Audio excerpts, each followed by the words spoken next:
মনে হচ্ছে আমাকে কিছু করতেই হবে, না হলে না খেয়ে মারা যাব। এরকম বলে ডাইনি ওখান থেকে যেতে থাকে।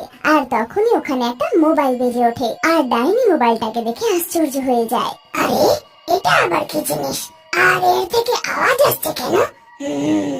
আমি উঠিয়ে দেখি একবার। তারপর ডাইনি মোবাইলটা উঠিয়ে নেয় আর দেখতে থাকে। আর তখনই ওর হাত লেগে ফোনে কারোর নাম্বার ডায়াল হয়ে যায়। আর অন্য দিক থেকে আওয়াজ আসতে থাকে। ডাইনি আওয়াজ শুনে ভাবতে লাগে, মনে হচ্ছে অন্য দিক থেকে কোনো লোক কথা বলতে চাইছে। কেননা আমি লোকটার সাথে কথা বলি। এরম বলে ডাইনি ওই লোকটার সাথে কথা বলতে থাকে। আর লোকটাকে গ্রামের বাইরে ডেকে নেয়। ও হারিয়ে ছিল।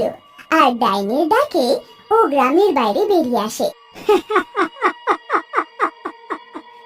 মজা এসে গেল। এত রাতে মেয়ের ফোন এলো আর সে দেখা করার জন্য